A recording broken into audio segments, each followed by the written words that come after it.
There are two histories of Commissar Yarrick. One is written down, the other is shouted. The written one lives in Departmento Munitorum service files, in Imperial Guard supplements, in the Codices Games Workshop has published across multiple editions since the character first appeared in the 1990s. It is careful, bureaucratic, and, because it comes from an empire that edits its own saints, not fully trustworthy. The shouted history lives nowhere on paper at all. It lives in orc skulls, passed mouth to mouth, boasted over campfires and battle barge holds, growing a little larger every time it is told. Orcs do not write. What an orc remembers because it felt true enough to keep. And what the orcs kept, more than any other detail from more than a century of war, was one small, stubborn human wearing a peaked cap and a mechanical arm shaped like a monster's claw. This video is about both of those histories side by side, where they agree, where they contradict each other, where the record simply stops and admits it does not know, and about the strange thing that happens near the end, where the two versions stop being separate stories and start being the same one. Start with what the record actually says, because the record is not nothing. Sebastian Yarrick was born on Piscina IV, an Imperial world already infamous by the time his story becomes legible for one reason: it kept getting invaded by orcs. Piscina sits inside a region of space greenskins have used as a staging ground for generations, and by the time Yarrick was a young officer in local guard formations, the pattern was already old. Orc raiding fleets would arrive, tear through the planet's defenses, and eventually be repelled at a cost that never seemed to teach anyone a permanent lesson, because the orcs would simply come back. Yarrick's early career, in the sources that describe it, is built entirely out of these repeated defenses. He is not introduced as a genius. He is introduced as someone who was there, over and over, on a world that would not stop being attacked, until competence turned into a reputation, and reputation turned into a commission. The event the record treats as the hinge of his life is the Second War for Armageddon. Armageddon is a hive world, one of the Imperium's great industrial planets, its surface dominated by hive cities that function as both fortress and factory, home to billions of people packed into vertical, smoke-choked arcologies. In the timeline most consistently used across the Warhammer 40,000 background material, Armageddon suffered its first major orc invasion under a warlord named Ghazghkull Thraka roughly in the late 41st millennium by the setting's internal calendar. The exact numbering has shifted slightly between edition to edition, which is itself worth remembering before this video is finished, because the Imperium's own dating conventions are not as fixed as they are often presented. What is consistent across sources is the shape of the event. Ghazghkull descended on Armageddon with a war of catastrophic scale. The hive cities came within a hair of falling, and the officer who became most associated with holding the line inside Hades Hive, one of Armageddon's largest and most contested urban battlegrounds, was Yarrick. It's worth pausing on what a commissar actually is, because outside audiences sometimes mistake the role for a battlefield commander. In the Imperial Guard structure, commissars are political officers attached to regiments. Their formal job is discipline, morale, and loyalty enforcement, not tactics. They have the authority to execute soldiers for cowardice or heresy on the spot, and in the grimmer corners of the fiction, that authority gets used. Yarrick's story matters partly because it complicates that job description. The sources consistently frame him as more than an executioner standing behind the lines, as a man who fought at the front, who held ground personally, who inspired loyalty rather than only enforcing it through fear. Whether that is a fully accurate account of one man, or a flattering composite the Imperium built around a useful hero, is exactly the kind of question this video will not pretend to answer with false certainty. It is, however, the account that both sides, human and orc, seem to have settled into telling. Here is where the Imperial record becomes genuinely useful as a historical document, because it does not shy away from damage. During the First War for Armageddon, the sources describe Yarrick losing his left arm and his left eye in the fighting inside Hades Hive. Grievous, permanent wounds, the kind that would end most careers outright. He did not retire. He returned to service fitted with a bionic eye and, most famously, a massive powered claw in place of the missing arm, a piece of equipment repeatedly described in the miniatures range and background material as the Gorgon's Claw. heavy enough to tear through armor plating and, in more than one described engagement, through orc war machines. This detail matters for reasons beyond spectacle. A mechanical claw replacing a lost human arm is exactly the kind of physical detail that travels well across a language and cultural barrier. You do not need Imperial Gothic or Low Gothic to understand what a huge metal claw means when you see one on a person who is still fighting. It is a detail built, whether by narrative design or wartime coincidence, to become legend. The record's second major claim is the more contested one, and it deserves to be treated with real caution, that at some point in the fighting on Armageddon, Yarrick and Ghazghkull Thraka met in person, not as generals directing armies from a distance, but face to face, close enough for the Orc warlord to leave a mark. Some tellings of the Warhammer 40,000 background describe a physical confrontation between the two during the chaos of the campaign, one that neither side of the fiction is fully specific about, and one that the Games Workshop background material itself treats with a certain narrative shrug. The detail is present, but not painstakingly documented the way a real military historian would insist on documenting a claim of this size.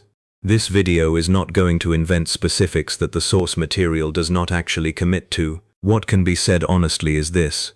The fiction repeatedly implies that Yarrick and Ghazghkull have unfinished business with each other, that Ghazghkull in particular fixates on Yarrick as a worthy and enduring rival, and that later orc behavior, which we'll get to, treats this fixation as real, regardless of how precisely a human historian could pin down the details of any single encounter. Now step across to the other history, the one that isn't written anywhere, because orcs don't keep written records the way the Imperium does. What we know about orc culture from the tabletop background material, codices, White Dwarf era supplements, and Forge World's orc-focused releases over the years, describes a society organized almost entirely around combat as meaning. Fighting isn't a means to an end for orcs in this fiction. Fighting is closer to the point of existing. Reputation is currency. A good scrap is remembered and retold specifically because orcs, in the setting's internal logic, physically and psychologically crave conflict, and the biggest, hardest, most memorable fights become the stories that spread fastest across a war. This is a culture built to manufacture legends out of its most stubborn enemies, because a stubborn enemy who keeps coming back and keeps being hard to kill is by orc values, the single most prestigious kind of opponent there is. Given that framework, a human commissar, who lost an arm and an eye fighting orcs and simply did not stop fighting, who came back with a mechanical claw and kept killing greenskins for decades afterward, is not a footnote in orc memory. He is close to an ideal type. The orc legend that appears to have grown up around Yarrick, as reconstructed from scattered background material rather than any single canonical orc text, because no such single text exists, casts him less as an enemy commander and more as something closer to a rival warboss in his own right, a human who fights like an orc thinks a proper fighter should fight, who refuses to die on schedule, who keeps showing up on the same battlefields generation after generation after generation. In orc cultural logic as described across the setting's background, that refusal to stay dead is not a technicality of Imperial medical technology. It reads, to an orc audience, as something closer to genuine earned toughness, the kind of thing their own mythology already celebrates in figures like the legendary and largely mythical even within the fiction orc hero figures whose stories blur individual deeds into cultural archetype. This is the mechanism behind the video's title. The Imperium made Yarrick a hero through medals, promotions, and official commendations, the ordinary machinery of building a legend on paper. The orcs made him something else entirely, and arguably something stickier. They made him immortal by refusing to let the story of him end. Every retelling of the one-armed human who wouldn't die that spreads from one orc warband to another is, functionally, a vote to keep him alive in orc cultural memory regardless of what actually happens to the man himself. Immortality, in this reading, isn't a biological fact.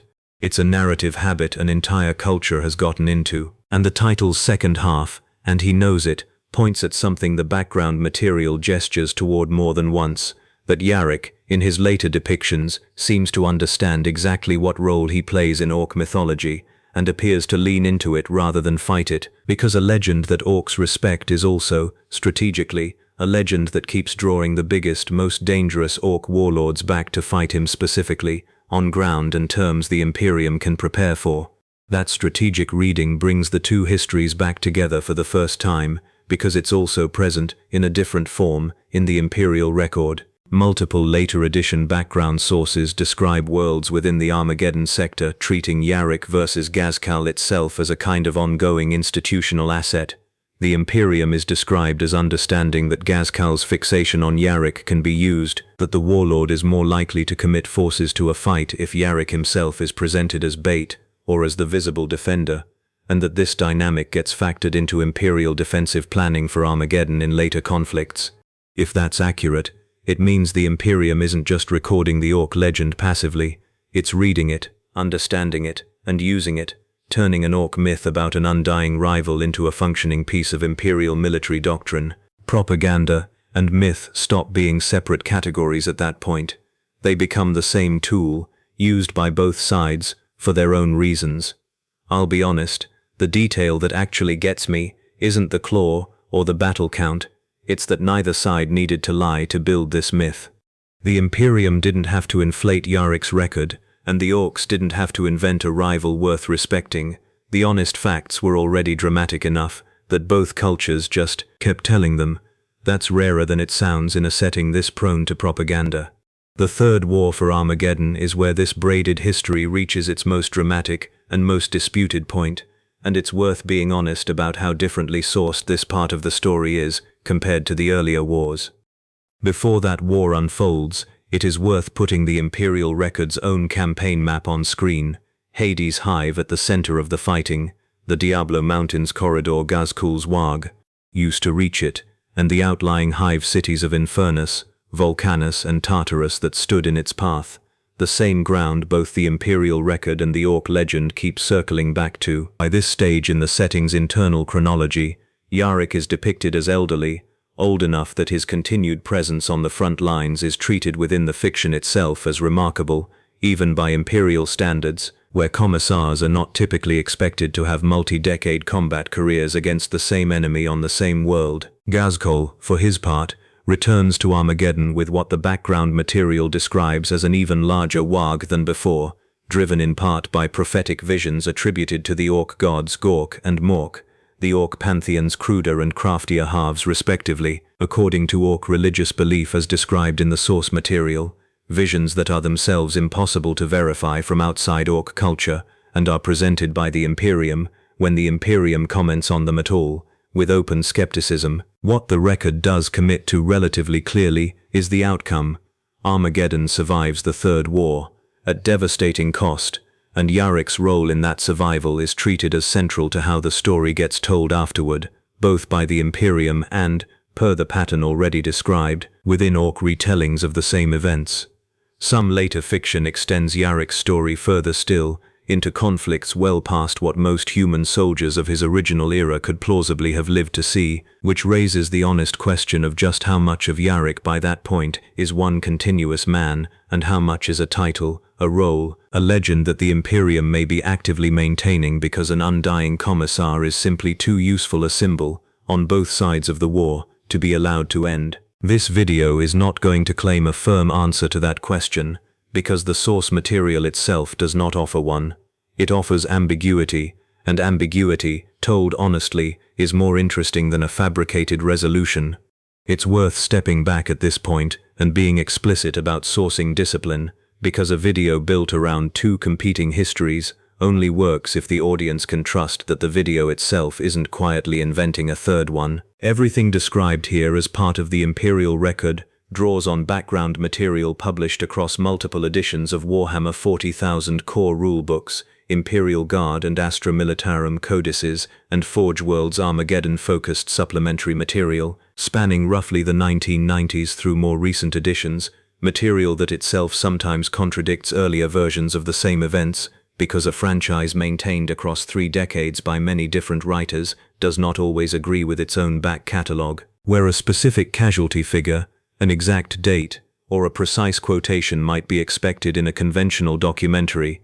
This video has deliberately avoided inventing one where the source material doesn't clearly provide it, because a fabricated number dressed up as canon fact would undermine the entire premise of taking what is actually recorded seriously. Likewise, nothing here is presented as drawn from a specific named Black Library novel, unless that attribution can genuinely be tied to a real published title and author, and where the broader Yarrick and Armageddon fiction has been explored in longer prose form by Black Library over the years. The specific plot beats of those novels are treated as their own layer of extended fiction, not folded silently into the record as if they were rulebook canon.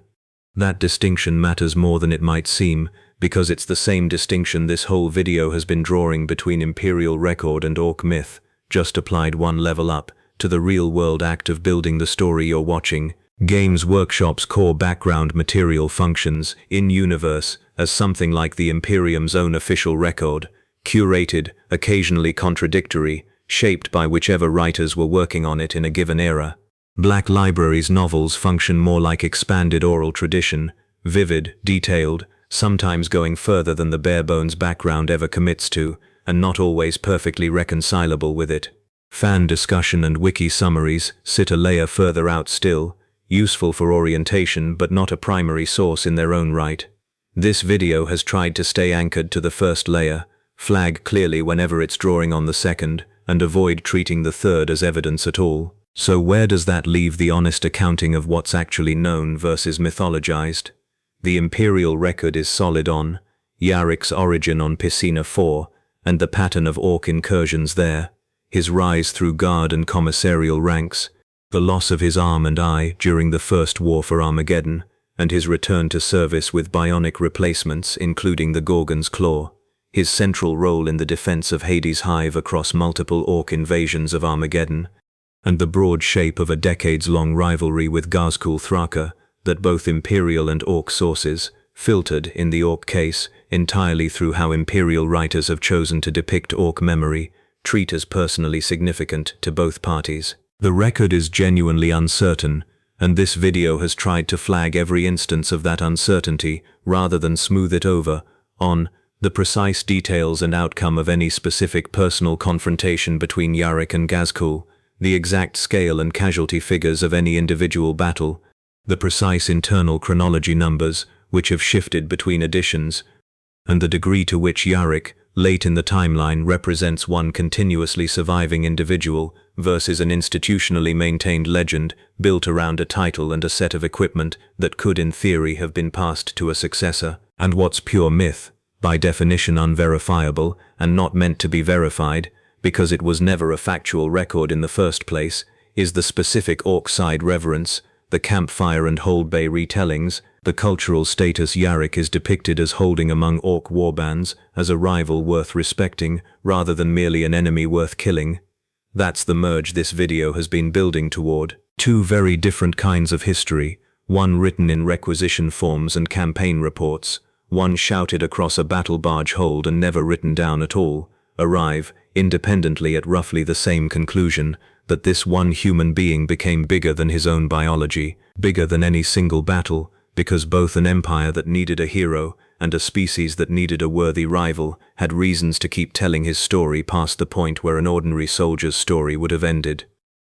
The Imperium made him immortal on paper, through medals and official commendations and a title that could, if the ambiguity in the later fiction is taken seriously, outlive the man who first earned it. The Orks made him immortal in a way no bureaucracy can manufacture, by choosing, generation after generation, warband after warband, to keep telling the story of the one-armed human who wouldn't die, because that story is exactly the kind of story their culture is built to keep alive. There's a structural reason this particular story lends itself to being told as two color-coded histories running side by side, rather than as one linear account, and it's worth spelling out before closing, because it isn't just a stylistic choice, it reflects something true about how the Yarrick material actually survives in the wider Warhammer 40,000 fanbase. Ask a long-time player to describe Yarrick, and you will typically get one of two answers, and which one you get says more about which part of the fiction that person spent time with than about Yarrick himself. Players who came to the character through the rule books, the codices, and the miniatures range will describe a decorated commissar, a specific piece of war gear, a named campaign, a set of stat-line abilities on a tabletop unit card. Players who came to him through the broader fan retelling, through forum threads, through the way his story gets summarized and re-summarized across wikis and video essays, through the accumulated weight of everyone already knows this about Yarrick, will describe something closer to a folk hero, a man who simply refuses to stay dead, whose exact service record matters less than the shape of the legend. Neither group is wrong. They are just standing on either side of the same divide this video has been describing between Imperial record and something closer to myth, except in this case, the Ork side of that divide has effectively been absorbed into how human fans talk about the character too, because a story built to be unstoppable turns out to be unstoppable regardless of which species is telling it. That absorption is itself worth treating as evidence, carefully, because it says something about why Games Workshop's writers kept returning to Yarrick across so many editions in the first place. One-off characters in this setting are common, named commanders introduced for a single campaign book and never mentioned again. Yarrick was not left there. He was carried forward, re-illustrated, restatted, and reintroduced across decades of published material, which suggests that whoever was making editorial decisions at Games Workshop over that period recognized the same thing the Orks are depicted as recognizing in fiction, that a rivalry this durable, this legible, and this visually simple, an old human commissar with a mechanical claw, standing against an Ork warlord who keeps coming back for him specifically, was worth more to the setting alive and ongoing than it would have been resolved.